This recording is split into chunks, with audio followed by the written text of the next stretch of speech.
اعوذ باللہ من الشیطان الرجیم بسم اللہ الرحمن الرحیم۔ اللہ تبارک و تعالیٰ کے نام سے شروع جو بڑا مہربان اور نہایت رحم کرنے والا ہے۔ اللہ تبارک و تعالیٰ سورہ رحمان میں ارشاد فرماتا ہے،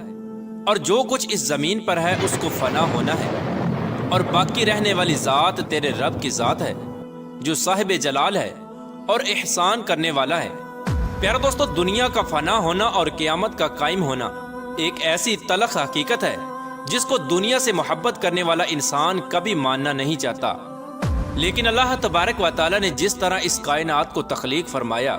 اسی طرح یہ کائنات فنا ہو کر رہے گی اور ہر چیز اپنے انجام کو پہنچے گی، اور ہر انسان نے اپنے اپنے اعمال کا بدلہ قیامت کے دن لینا ہے۔ جس طرح کہ اللہ تبارک و تعالیٰ قرآن پاک کی سورہ مومن میں ارشاد فرماتا ہے، اور بے شک قیامت ضرور قائم ہونے والی ہے، اس میں کوئی شک نہیں، لیکن اکثر لوگ اسے نہیں مانتے۔ پیارا دوستو، حضور پاک صلی اللہ تعالی علیہ وآلہ وسلم نے قیامت کی بہت ساری نشانیوں کا ذکر فرمایا، لیکن آج کی اس ویڈیو میں جس نشانی کے بارے میں ہم گفتگو کرنے والے ہیں اس نشانی کے بارے میں جاننا ہر مسلمان کے لیے ضروری ہے، اور اس نشانی کا تعلق آج کے دور میں ظاہر ہونے والی مختلف آفات سے بھی ہے۔ پیارے دوستو، آج کی اس ویڈیو میں ہم بات کریں گے قیامت سے پہلے آنے والے آخری رمضان کے بارے میں، کہ قیامت سے پہلے آنے والا آخری رمضان کیسا ہوگا، اس رمضان کے اندر کون کون سے واقعات رونما ہوں گے، اور قیامت سے پہلے آنے والے اس آخری رمضان کے اندر لوگ اندھے بہرے کیوں ہو جائیں گے، اور اس رمضان کی نشانیاں کیا ہوں گی، اور اس آخری رمضان کے سال میں زلزلوں کی کثرت کیوں ہوگی، اور کیا آج کے دور میں آنے والے زلزلے کہیں قیامت کی نشانی تو نہیں۔ پیارے دوستو، اس آخری رمضان میں حضور پاک صلی اللہ تعالی علیہ وآلہ وسلم نے ایک سال کا کھانا جمع کرنے کا کیوں کہا، اور حضور صلی اللہ تعالی علیہ وآلہ وسلم نے اس آخری رمضان میں ظاہر ہونے والے فتنوں سے بچنے کے لیے کون سا عمل ارشاد فرمایا۔ پیارے دوستو، ان تمام تر سوالات کے جوابات قرآن و حدیث کی روشنی میں آج کی اس ویڈیو میں ہم آپ کو بتائیں گے، لہٰذا آپ سے گزارش ہے کہ ہماری اس ویڈیو کو اینڈ تک ضرور دیکھیے گا تاکہ آپ کے علم کے اندر بھی اضافہ ہو سکے، اور قرب قیامت میں ظاہر ہونے والے ان تمام فتنوں سے آپ خود کو بچا سکے اور اپنے ایمان کی حفاظت کر سکے۔ پیارے دوستو، قیامت ایک عربی زبان کا لفظ ہے جس کے لغوی معنی کھڑا ہونا یا دوبارہ زندہ کرنے کے ہیں۔ قیامت حقیقی طور پر اس دنیا کی تباہی کا نام ہے جس کے بارے میں تمام انبیاء کرام نے اپنی اپنی امتوں کو آگاہ کیا۔ پیارے دوستو، قیامت کس طرح قائم ہوگی اس کے بارے میں مختلف سائنسدان مختلف قسم کے نظریات پیش کرتے ہیں۔ کوئی سائنسدان یہ کہتا ہے کہ سورج کا ایندھن ختم ہونے کی وجہ سے زمین پر قیامت برپا ہو جائے گی، اور کوئی سائنسدان یہ دعویٰ کرتا ہے کہ بلیک ہول کی وجہ سے زمین پر زندگی کا خاتمہ ہوگا اور قیامت قائم ہوگی۔ لیکن یہ بات تو طے ہے کہ جس کام کی ابتدا ہوئی اس کا اختتام بھی ہونا ہے۔ جس طرح اس کائنات کو بنایا گیا اسی طرح اس کائنات کو فنا بھی ہونا ہے، لیکن بحیثیت مسلمان قیامت کا قائم ہونا اور روز محشر پر ایمان لانا ہم سب کے لیے ضروری ہے، اور قیامت کب آئے گی اور کس طرح آئے گی یہ سب باتیں اللہ تبارک و تعالیٰ کے علاوہ کوئی نہیں جانتا۔ لیکن قیامت کے قائم ہونے سے پہلے جو نشانیاں ظہور پذیر ہوں گی اس کے بارے میں آج سے 1400 سال پہلے حضور پاک صلی اللہ تعالی علیہ وآلہ وسلم نے اپنی امت کو مکمل طور پر آگاہ فرما دیا تھا۔ قیامت کی وہ نشانیاں جو حضور پاک صلی اللہ تعالی علیہ وآلہ وسلم نے اپنی امت کو بتائیں وہ اپنے زمانوں کے اعتبار سے 3 درجات رکھتی ہیں۔ ان میں سے پہلا درجہ علامات بعیدہ کا ہے، جو ان علامات پر مشتمل ہیں جو قیامت سے بہت پہلے ظاہر ہو جائیں گی، اور دوسرا درجہ علامات متوسطہ یا علامات صغرا کہلاتا ہے، اور تیسرا درجہ علامات قریب یا علامات کبریٰ کہلاتا ہے۔ یہ وہ نشانیاں ہوں گی جو قیامت کے بالکل قریب ظاہر ہوں گی، اور جس سے یہ بات بالکل واضح طور پر ظاہر ہو جائے گی کہ اب قیامت بالکل قریب آ چکی ہے۔ قیامت سے پہلے آنے والا آخری رمضان بھی انہی نشانیوں میں سے ایک نشانی ہے۔ حضرت انس رضی اللہ تعالی عنہ بیان فرماتے ہیں کہ رسول اللہ صلی اللہ تعالی علیہ وآلہ وسلم نے ارشاد فرمایا کہ قیامت قائم نہ ہوگی جب تک زمانے آپس میں قریب نہ ہو جائیں۔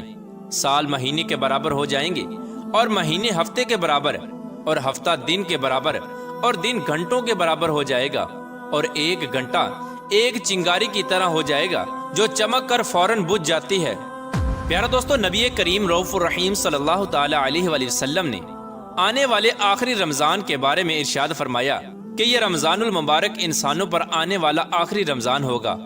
جس کے بعد یہ پاک اور بابرکت مہینہ کبھی نہیں آئے گا، جس کے بعد یہ زمین اور اس پر بسنے والی تمام تر مخلوقات ایک سال کے عرصے کے اندر اندر ختم کر دی جائے گی۔ حضرت نعیم بن حماد رضی اللہ تعالی عنہ روایت کرتے ہیں کہ رسول اللہ صلی اللہ تعالی علیہ وآلہ وسلم نے ارشاد فرمایا، قیامت سے قبل ایک ایسا رمضان آئے گا جس میں عوام الناس کو ایک ایسی زوردار آواز سنائی دے گی۔ یہ آواز اس قدر خوفناک اور زوردار ہوگی کہ جسے سننے کے بعد انسانوں سمیت دیگر مخلوقات بھی سہم جائیں گی، اور لوگ اس آواز کی کھوج میں پڑ جائیں گے کہ یہ آواز کیسی تھی اور کہاں سے آئی تھی، لیکن کوئی بھی انسان اس آواز کی کھوج نہ لگا سکے گا۔ تو جس رمضان ایسی آواز سنائی دے کہ جس کی کھوج نہ لگائی جا سکے، تو اس کے بعد ایک سال کا رزق اپنے گھر میں جمع کر لینا، کیونکہ اس کے بعد دنیا سے رزق اٹھا لیا جائے گا۔ پیارے دوستو، یہ رمضان المبارک حضرت امام مہدی علیہ السلام کے ظہور سے پہلے آئے گا۔ اس رمضان المبارک کے بعد حضرت امام مہدی علیہ السلام کا ظہور ہوگا۔ اس رمضان المبارک میں سورج گرہن لگے گا اور آسمان پر ستون کی مانند کوئی چیز روشن ہوگی،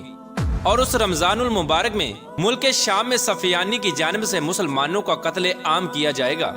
جب رسول اللہ صلی اللہ تعالی علیہ وآلہ وسلم نے ارشاد فرمایا کہ اس رمضان کے اندر ایک زوردار اور زبردست آواز آئے گی، تو صحابہ کرام نے حضور پاک صلی اللہ تعالی علیہ وآلہ وسلم سے پوچھا کہ یا رسول اللہ صلی اللہ تعالی علیہ وآلہ وسلم، یہ آواز رمضان کے اول حصے میں ہوگی یا درمیانی حصے میں یا آخر میں ہوگی؟ تو حضور پاک صلی اللہ تعالی علیہ وآلہ وسلم نے ارشاد فرمایا، یہ آواز نصف رمضان میں ظاہر ہوگی۔ جب نصف رمضان میں جمعہ کی رات ہوگی تو آسمان سے ایک زوردار آواز آئے گی جس سے 70,000 لوگ بے ہوش ہو جائیں گے، اور اس زوردار چیخ کی آواز سن کر 70,000 انسان اندھے ہو جائیں گے اور 70,000 انسان بہرے ہو جائیں گے، اور ایک روایت کے مطابق 70,000 لوگ رستہ بھٹک جائیں گے اور 70,000 لڑکیوں کی بکارت زائل ہو جائے گی۔ تو صحابہ کرام نے حضور پاک صلی اللہ تعالی علیہ وآلہ وسلم سے دریافت کیا، یا رسول اللہ صلی اللہ تعالی علیہ وآلہ وسلم، تو کیا آپ کی امت میں سے اس آواز سے کون محفوظ رہے گا؟ تو رسول اللہ صلی اللہ تعالی علیہ وآلہ وسلم نے ارشاد فرمایا کہ جو اس وقت اپنے گھر میں رہے اور سجدوں میں گر کر اللہ تبارک و تعالی سے پناہ مانگے اور زور زور سے تکبیریں کہے۔ حضور پاک صلی اللہ تعالی علیہ وآلہ وسلم نے ارشاد فرمایا کہ اس آواز کے بعد ایک اور آواز ظاہر ہوگی۔ پہلی آواز حضرت جبرائیل علیہ السلام کی ہوگی، اور دوسری آواز جو ظاہر ہوگی وہ شیطان کی آواز ہوگی۔ حضرت عبداللہ بن مسعود رضی اللہ تعالی عنہ سے روایت ہے کہ رسول اللہ صلی اللہ تعالی علیہ وآلہ وسلم نے ارشاد فرمایا کہ رمضان المبارک میں چیخ سنائی دے گی، اور شوال المکرم میں شور شرابہ ہوگا، اور ذی قعدہ کے مہینے میں قبائل کی بغاوت ہوگی، اور ذوالحجہ کو خون خرابہ ہوگا، اور محرم الحرام کا مہینہ تو کیا ہی مہینہ ہوگا۔ ہم نے پوچھا، یا رسول اللہ صلی اللہ تعالی علیہ وآلہ وسلم، یہ چیخ کیسی ہوگی؟ تو نبی کریم رؤوف رحیم صلی اللہ تعالی علیہ وآلہ وسلم نے ارشاد فرمایا،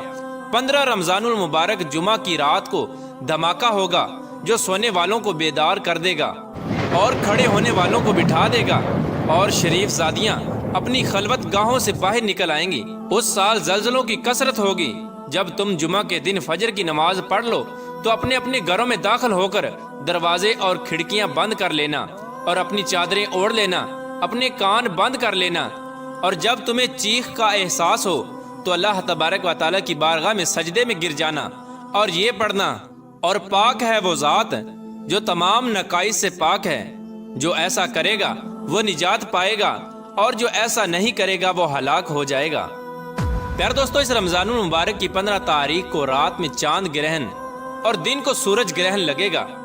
پیارے دوستو، جس رمضان کے اندر یہ تمام تر نشانیاں پائی جائیں گی، اس رمضان المبارک کے 1 سال بعد قیامت قائم ہو جائے گی، اور اس رمضان المبارک کے بعد تمام تر بڑے بڑے فتنے رونما ہونا شروع ہو جائیں گے، اور یہ دنیا اپنی اختتام کی طرف پہنچے گی۔ اور پھر ایک وقت وہ آئے گا جب قیامت قائم ہو جائے گی، اور اللہ تبارک و تعالیٰ اس کائنات کے اندر ہر چیز کو فنا کر دے گا، اور اس روئے زمین پر کوئی بھی چیز باقی نہ رہے گی۔ اللہ تبارک و تعالیٰ سے دعا ہے کہ اللہ تبارک و تعالیٰ ہمیں تمام تر گناہوں سے بچنے کی توفیق عطا فرمائے، اور حضور پاک صلی اللہ تعالی علیہ وآلہ وسلم کے بتائے ہوئے راستے پر چلتے ہوئے زندگی گزارنے کی توفیق عطا فرمائے، اور ان کی محبت کے اندر جینا مرنا نصیب فرمائے۔